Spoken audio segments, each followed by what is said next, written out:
Welcome, everyone, to the Kick Him in the Head podcast. And as always, I have an absolutely jam-packed MMA episode for you. I am your host, Yao. Now, it's been a very fun week in the MMA space. Let's see what's been happening. I think we're going to start off with PFL Europe. PFL Europe happened this past weekend on the 28th of September out in Scotland. Now, shout out Rambling Dad podcast. We know that you were out there, Dane, doing some good work in the media space for PFL Europe. Now, the fight that I want to talk about, two fights I want to talk about. The first fight is Chanel Dyer, my fight of the week, my fighter of the week last week. She came through in a big way. She went through and got the win by decision against Valentina Skitizzi. Now, it was a very tough fight. She fought her heart out. Congratulations, Chanel Dyer, on an amazing win, and we look forward to seeing you in the finals of the PFL playoffs for the £100,000. Sorry, £100,000. 100,000 euros. Geez, at this point, I'm not sure which currency, but it's 100,000, I think it's dollars, that you win in that final. So Godspeed to you, and I hope that you get that in the final. Then the other fight is a very exciting fight. McDane, Rambling Dad, asked me a few questions at the post-fight press conference, is Lewis McGrillen. Now, he had a very exciting win in his fight against Dean Garrett. And I think if anything, taking from his post-fight interview, he's someone to really look out for. He's a very exciting fighter, has lots to say on the mic, someone that we'd love to see in the UFC simply because he's got the right sort of energy. So well done. Congratulations, Lewis McGrillen. And hope to see you at the PFL finals and hope you win. The other event that happened this past weekend on the 27th of September is the UAE Warriors 33 Arabia versus Africa. Now, fortunately, the fights that I was looking forward to, all my fighters won. We had Mark Penna, the champion, former Aries champion, coming through in a big way, getting the win. Unanimous decision. He got the win out there against Marcel Adieu, and we look forward to seeing him fight again. Congratulations, Demart Gift the day Walker. Unfortunately, he did not get the win against Muhain Abubakar. But on to the next one, Gift. We look forward to seeing you back in the Hex in the EFC, or if you take another fight in the UAE, we know that you're going to get that one. Well done. And then we had Stembiso Khadebe, Zuduboy. Now, he also had a great fight. I don't think he won his either. The other one was Sylvester Shifumbu. Sylvester won his fight. Congratulations, Sylvester. We look forward to seeing you again. And big ups to all the African fighters on this card. It was a very interesting card to watch, but look out for DeMarc Pena. He might be in the title fight next for the Bantamweight Championship at UAE Warriors. The next fight, oh my gosh, UFC Fight Night Paris, Moicano versus Saint Denis. Oh my goodness. This was, if I look at the energy that the Paris Fight Nights have, I think that's definitely the energy that we would have when the UFC comes here, if not bigger and better. Actually, if I know anything about South Africa, it will be bigger, it will be better. This was a great fight night. It was an absolutely electrifying fight night, but very specifically the title fight, Moicano versus Denis. Oh my goodness. Oh my goodness. It was a bludgeoning. That's the word that I want to use for how Renato Moicano dispatched Benoit Saint-Denis. He bludgeoned him out of the fight. He was throwing fists that were just cutting up Saint-Denis and bloating his face up with blood and hematomas and all kinds with almost every strike. It was an impressive performance. Look, Saint-Denis was fighting very well. Some say he was even winning the second round, but doctor stoppage, he couldn't keep going. Money Moicano on the mic, priceless as always in his post-fight, accepting the win. Oh, Moicano. So congratulations, Renato Moicano, for a great win. Saint-Denis, geez. Ooh, let's see what's next for him, because now he's obviously lost recently to Dustin Poirier. He's now lost to Renato Moicano. I'm not sure who they can give him next just to see the trajectory of his career. But that was a great fight night. Good fight from both guys. Congratulations, Money Moicano. Now, looking forward to this coming weekend, Pereira versus Roundtree. Pereira versus Roundtree. So tonight we have the Dust Up Shakedown at 9 p.m. UK time, 10 p.m. South Africa time. Do listen in. We will be chatting with the Rambling Dad podcast, South Dogs MMA, Making the Walk, and of course the Fight Week show. My man Ola, shout out to all the guys.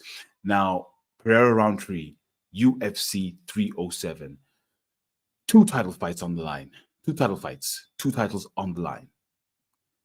We've then got Raquel Pennington versus Juliana Pena on the card as well.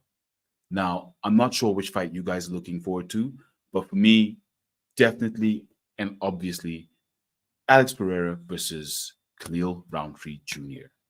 Now, Khalil Roundtree Jr.'s fighting style has been talked about endlessly for the past few months, about how violent it is, how he fights like someone owes him money, how he fights like you've stolen something from him.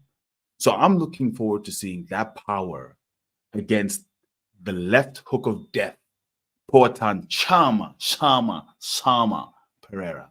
That is going to be something worth seeing. Will Pereira be able to withstand the power of Roundtree? Will the Muay Thai overcome the kickboxing? Will the kickboxing from Pereira be superior?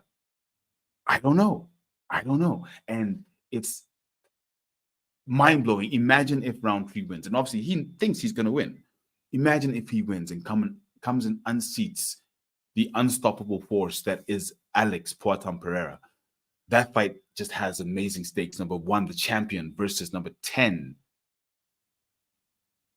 Or are they giving Alex Pereira an easy fight to say, Alex, continue on your superstardom because we need a real superstar in the UFC. We don't have any other dominant champions right now. You've got pretty much the most wins out of all the champions that we currently have in the UFC. So, Alex, take an easy fight. Fight number 10. Don't go and fight Strickland. Don't go, wrong weight class. Don't go and fight anyone, Ankalaev. Don't go and fight Muhammad Ankalaev because you could lose. Rather fight Khalil Roundtree number 10 and you could win. I don't know. Let's see what happens. Let's see if Alex can do it or if Khalil Roundtree can make history and win the fight. Shout out Fight Week Show. Shout out Leroy in the chats. Thank you so much for waiting. Really appreciate the patience. We are here, we are live, and we are about to get into more MMA news. And I'm really looking forward to the rest of this. Now, Fight Week Show says Khalil is going to win. Look, like I said, let's see if the power of Khalil Roundtree Jr. can overcome the skill and the kickboxing prowess of the left hook of death, Poatan. I don't know. But it is going to be a very, very interesting, entertaining fight. Definitely entertaining. Khalil Roundtree says he fights for entertainment. He does not fight just for fighting. He fights to entertain the fans. So having fighters like that is always great. Although we saw it with Jiri, who's also an entertaining fighter, and he got cold clocked solidly. So, and many times. So, okay, let's see. The other fights on the card that are very interesting. We've got Wonder Boy Stephen Thompson against Joaquin Buckley. Buckley is back. Wonder Boy probably in the twilight of his career. One of the last fights he's taking. Let's see how that one goes. We've got Jose Aldo, the king of Rio. He is back again out of retirement. Second fight out of retirement against Mario Batistuta. Wow. Mario Batista. There you go. Mario Batista. Going to be an interesting fight. Mario is no slouch. He's a very, very experienced fighter. He's on, I think it's a 10-fight win streak. So it's going to be some very, very good competition for him to assess his skill levels versus the king of Rio, former featherweight champion, Jose Aldo. Then we've got Kyler Harrison versus Ketlin Vieira, fighting for the bantamweight, fighting in the bantamweight division. Now, that fight is very interesting because the challenger in the bantamweight fight, Juliana Pena, has had some very unsavory things to say about Kayla Harrison. The fact that Kayla Harrison's already fighting for number 1 contendership, whereas she's only beaten what she called a retiree, an old woman in the form of Holly Holmes. So she doesn't feel that Kayla Harrison should be getting any of the kudos that she's been getting. I say no. I say, Juliana, you got to start beating. Well, look, you're a great fighter, but start winning again. Stop talking. We've been hearing you talk for a while, but we need to see you back in. Leave the rest alone. Get your fights. Win the title. Get the title. And then you can start to talk about Kayla Harrison. I think it should be focused on Raquel. Raquel is still a very, very dangerous fighter. So, Juliana Pena talking about Kayla Harrison, I'm loving it right now, though, because that means that we're setting ourselves up for a bad blood title fight when it does happen, where Kayla will be like, listen, I heard you talking about me. I'm here now. Do something. So that's a very, very exciting fight. Of course, she still has to go through Ketlin Vieira, who we know is very, very skilled BJJ artist from Brazil. So let's see how that fight goes. We have Roman Dolidze against Kevin Holland. Always great to see the Trailblazer in the octagon. So looking forward to that fight. Then the other fight is Ovan St. Preux versus Ryan Superman Spann. That one obviously got postponed due to, I think, illness on the side of St. Preux. So that fight is now happening. And those are a few of the fights on UFC 307 that I am definitely looking forward to seeing. Another fight happening this weekend is BK Bokang. Little Giant Masunyane is fighting at One Championship. One Fight Night 25 is happening this coming Saturday, October the 5th, and he is fighting there. Now, BK is a flyweight fighter out of South Africa, an absolutely amazing, phenomenal fighter with a record of 10-1. So he's going out there to essentially stamp his authority on One Championship to say, I am the best flyweight in the world. So we're looking forward to seeing what he does this coming weekend at One Championship Fight Night 25. Oh, we are running through the show. So much information to get through, so much entertainment to get through. But it is, of course, my favorite part of the show. Fighter of the Week. Fighter of the Week. Now, I'm not sure if my Fighter of the Week played, so I'm just going to hit that button. Fighter of the Week. Fighter of the Week. They have no sound. Cool. So, my Fighter of the Week. So, what I usually do is I usually have two fighters of the week, one international and one, I would say, regional, i.e. South African fighter. My international fighter of the week this week is Khalil Rountree Jr.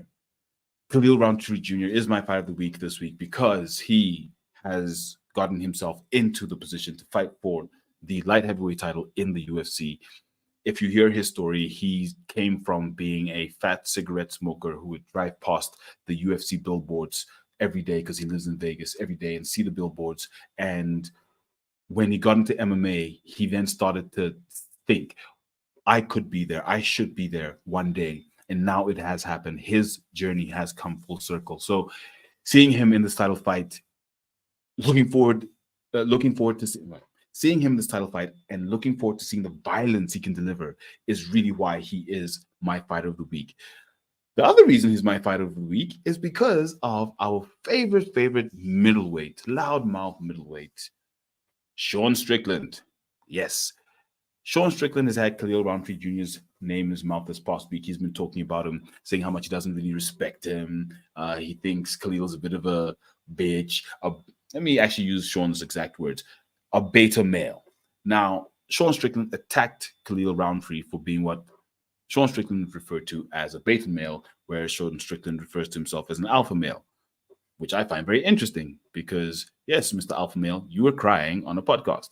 Not very alpha male-ish, sure. But to come for someone who's managed to get himself from being someone who was, Sean Strickland, we all know he has his past, who's come from being someone who used to be a fat cigarette smoker, as he referred to himself, Khalil Rountree, to getting himself into a title shot, he should be able to respect that. But he says that he once met Khalil Rountree in the gym, and he basically came at him, and Khalil Rountree's response was, Sean, I do not like you, I do not respect you, and he left the gym. And Sean Strickland does not respect that. Well, I'm sure Sean Strickland is going to respect Rickus's fists when he gets that rematch and Rickus knocks his teeth right through his face. So, Sean, if that rematch happens in South Africa and you ever happen to listen to this and I'm here, I don't want to say I'll spar you because that is a real thing that could happen and you'll probably murder me. So let me not take that. But I will be coming for you, Sean, because you're a bully. And I like taking on bullies. Why not? You guys are fun. So Khalil Rountree Jr., my fighter of the week. as well as the Punisher, Martin van Staden. He is back. The Punisher is back in the EFC. He will be fighting at EFC 118, and he is now fighting against, well, the one and only Cole the Hitman Henning. Cole Henning is back. He's on the string of losses, the Hitman. But it's always good to see him back in the hex, and especially against the returning Punisher, Martin van Staden. Now, there's another reason that Martin's my fighter of the week, because we have the same butcher. Yes, I said it. Martin van Staden and I have the same butcher. So, of course, he's my fighter of the week because I met him at the butcher the other day. So, shout out, Martin. Looking forward to seeing you at EFC 118. I hope you get that win. Hope you get that dub. Cole Henning, love you, but this one, I'm all Punisher. Punisher all the way. I think he, despite the ring rust, I think he will be coming back stronger, focused, healed, which is always good. So looking forward to seeing the Punisher back in the hex at EFC 118. Once again, just shout out all my podcast partners. The Fight Week show, Dust Up Shakedown is tonight at 10 p.m. South Africa time, 9 p.m. UK time. Do tune in on YouTube.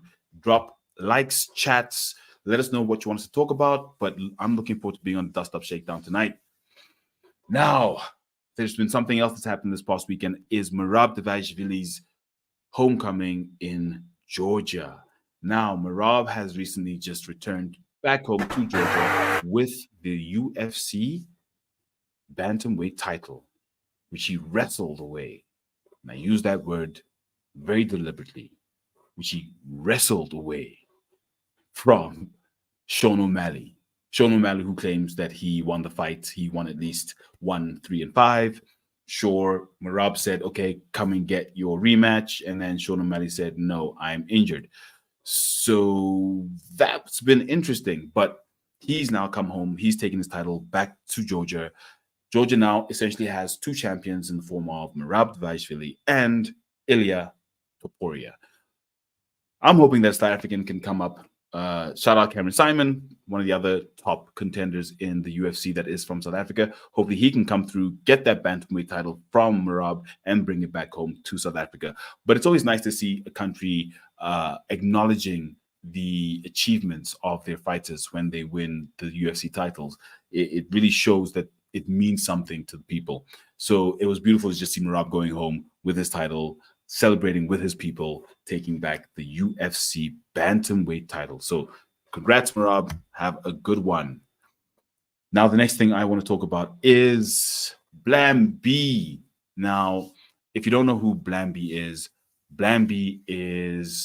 a fighter from the EFC, middleweight fighter, who's recently, I think, recently won, and he's scheduled to be fighting against the now, taking a break, Luke Michael, for the middleweight title, but Luke is taking a break. He's now fighting for the middleweight strap against Zakir Badat in December. So Blamby has a documentary coming out that essentially gives us insight to his life. It shows his background and exactly where he comes from and why he is the man that he is. Now, this is a very special thing to me. It comes out sponsored by Mukuru. It comes out this coming week. It's special to me because I was there at the screening, the first initial screening of the documentary about his life. And it's an absolutely beautiful story. He's come from such adversity, personal adversity. It's a real story of resilience where he comes from to being where he is now, especially if you know his background, not just how he grew up, but also what he was doing before he became a professional fighter. Definitely do look out for that documentary next week. It does come out. Shout out Blamby, Shadrach and Sua. Looking forward to seeing you fight for the middleweight title against my man, Luke, Young Gun Michael. And I hope everyone does watch that show. It comes out on YouTube next week. Now, the other thing, this was very, very interesting. I absolutely love it when fighters go at each other on social media. It's one of the most exciting things about being in MMA. And shout out in the chat, shout out Jordan McLaughlin. Yes, McLaughlin. That's one of my favorite Scottish names. Shout out. Yes, man's on the grind. There's too much juice in the MMA space right now for me not to be talking about it. So much. There's quite a few things I even left off the show that I couldn't fit in. So yeah, on the grind always. Thank you so much, Jordan. Wait, that's your surname, Jordan? Jordan? Oh, nice. So we have Aileen Perez, who just won at UFC Paris, who has been going back and forth with Tracy Cortez on the socials. Now, if you remember, Tracy Cortez a few UFC fight cards ago had to cut her hair to make weight. Although in the end, it didn't quite make sense because she stood on the scale, although I guess that was the ceremonial weigh-ins. She stood on the scale and held her hair. It looked kind of silly because, like, well, that's the hair that took you overweight, but sure, whatever. So Aileen Perez and Tracy Cortez have been going at each other. And Perez is an absolute darling. I think we're all big fans of her. We do talk about her a little bit more in the show. But what Tracy Cortez has said is, you got docked 20% because Aileen Perez missed weight. We all saw her on the scales last week where she was shaking as she was getting onto the scales and shaking as she was walking off the scales because it was a very hard weight cut. She still didn't make weight despite that. Tracy Cortez is like, yo, listen, I had to cut my hair to make it. You don't worry about the 20% because you're an OnlyFans girl. So it turns out that Aileen Perez is an OnlyFans model, and Tracy Cortez came for her for being overweight in the fight and saying that she can cover that shortfall of 20% of her purse through her OnlyFans account. With which Aileen Perez responded, I would rather lose 20% of my purse than half of my hair with the fight. So Tracy was then, well, I guess Aileen took a very hard shot right back at Tracy, saying, listen, Tracy, you lost the fight and you cut your hair. Hello, I just lost 20% and I want to fight. So stuff you, let's go. And I think that's a very, very tantalizing a matchup to come, although they are in different weight classes. So who's going to come up? Who's going to go down? One's a bantamweight, one's a flyweight, strawweight. Flyweight. One's a flyweight, one's a bantamweight. I think Aileen is a bantamweight and Tracy is a flyweight. So will Tracy come up? Will Aileen go down? But I'd definitely like to see that fight happening. That would be a stunning fight. Now, the one thing that came out from this fight, and I need to play. Just happened already. It is a submission win. She quite literally twerked all over her opponent after her victory, as we see there. Yes, I will play it again, and yes, I'll probably play it numerous times, because what we're talking about here is with that twerk that she twerked. Do you consider this a celebration that is within the good sportsmanship code of conduct? Or is this bad sportsmanship? Is this unsportsmanlike conduct that she's exhibited if she is choking her opponent out and then twerking all over her? And mind you, she twerked right after she had also spoken to Joe Rogan. No, it wasn't Joe Rogan, sorry. After she'd done her post-fight, she then twerked again. So my question is, if we can other... He's laughing at him. We got other fighters. We got Merab, who was kissing Sean O'Malley on the back. Do you consider this unsportsmanlike conduct? Yes, Herb Dean did consider this unsportsmanlike conduct. He had an interview after this fight, and he said, listen, I did caution Merab because you cannot be kissing your opponent. That is unsportsmanlike conduct. Okay, cool. I get you. So if we then switch to, oh my gosh, Israel Adesanya, for example, Alex Pereira. Now, he pro-clocks Alex Pereira, clocks him out, Poatan is down and out, and he proceeds to take all 3 arrows of all 3 of his losses to Poatan, put them right back into Poatan, and then shatter the imaginary bow with which Poatan has used to defeat him 3 times. So, the question is, and then heck, we can even switch to Poatan's celebration after he defeated Hill. Is it coming up? I don't know. Let's see. Not coming up. Yes, coming up. After he defeated Jamal Hill. So if we take that into consideration, what is unsportsmanlike conduct? That didn't come up very well. What is unsportsmanlike conduct and what is a celebration? What can we deem or determine a celebration by a fighter after a win? Is twerking inappropriate? Although, I mean, in her defense, she did then subsequently twerk in her post-fight interview, which means that it was definitely a celebration. Is kissing unsportsmanlike conduct? I don't know. So please leave your comments in the comment section. I would like to hear from you. Do you think that twerking, kissing, shooting arrows, etc., are sportsmanlike conduct or unsportsmanlike conduct? I think there's nothing wrong. Although the kissing, I do understand why her team and the league would have the problem with that or take exception to it because it's during the fight, post-fight.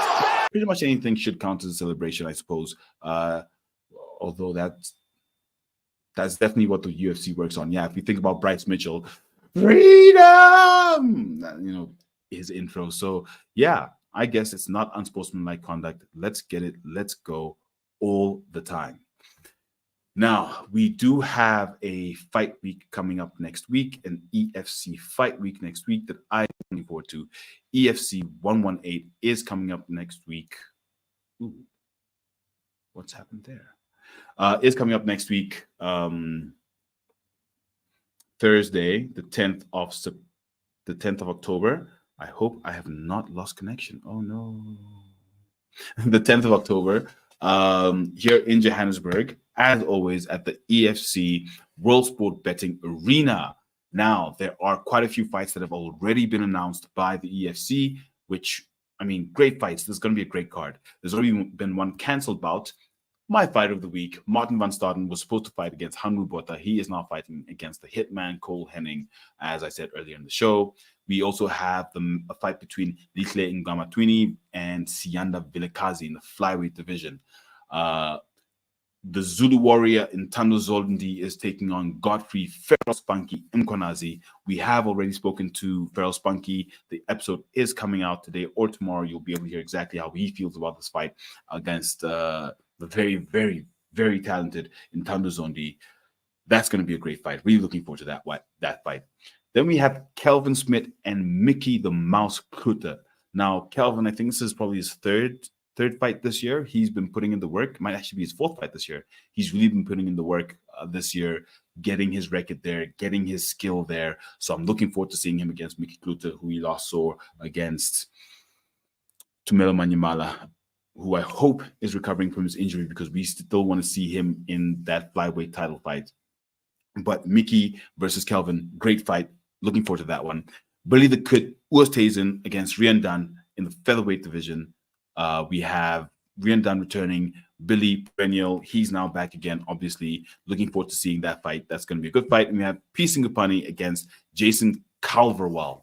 Now, I hadn't heard of Jason Calverwell, mostly because he hadn't fought since, I think, EFC 33.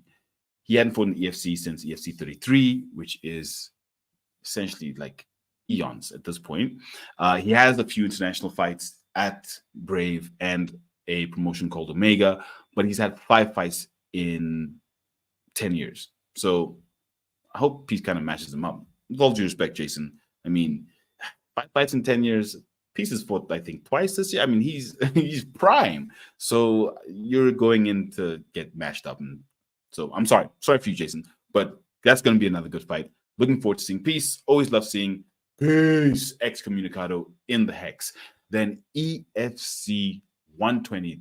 I mean, thank you guys, the EFC. And I said this last time. They've announced these fights so far ahead of time. It's really amazing for us fans because we really have something to look forward to where it comes to the EFC events and the fight nights.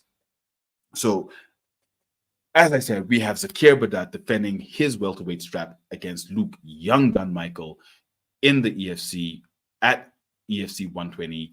That's going to be a hell of a fight. The power from both guys, the wrestling from Luke, the jits from Badat, the striking from Badat. Oh, wow. Wow, wow, wow. Wow. Wow.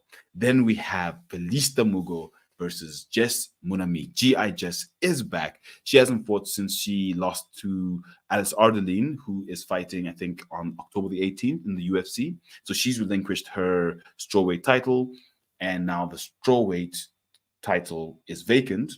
And we have Felista Mugo, one of the only other professional female fighters in the EFC, going for that title against a seasoned vet, bare knuckle queen, Jessie Munami. Now, if you don't know Jessie Munami, she's a veteran fighter in the EFC. She has now found her spiritual path, and her Islamic principles come through very strong. So as you see her there in her hijab, she will be fighting for the first time in MMA in a hijab. She's previously just fought like most other female fighters. She's recently also done a lot of boxing, a lot of bare knuckle boxing. So she's been keeping active since losing to Alice Ardeline and catching some serious elbows, which left her honestly as badly beaten as Benoit Saint Denis, to be honest. Like, those elbows are vicious. It was a doctor stoppage. Those elbows are vicious. So looking forward to seeing her back in the hex against Felista Mugo. And Felista, I need to apologize. I've been calling you Juliet Oka for some reason. I don't know why, but I'm very happy to see you fighting for this championship. It's going to be great. And of course, we have Iga, the GOAT, Smiley Cabeza against Chilumba Mikishi for the lightweight strap. And that, ladies and gentlemen, is what is happening in the world of MMA. As always, don't forget to like, comment, and subscribe at Head Kick Pod on all platforms. Please, especially the comments. I want to hear from you guys. I want to hear what you want me to talk about, any headlines, any opinions. But one thing I just want to say before I end the show is, Sean Strickland, Juliana Pena, you two, I'm coming for you two. Y'all talk too much. Y'all talk too much. So hopefully you'll hear my name soon, because honestly, you'll hear my name soon. So shout out to everyone at Head Kick Pod. Until next time, actually not until next time, till 10 p.m. tonight, DUSD. Salute. Yeah, I'm still here. Well, until next time.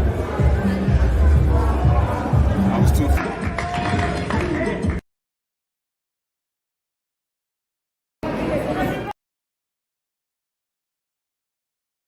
Outro video. I'm out.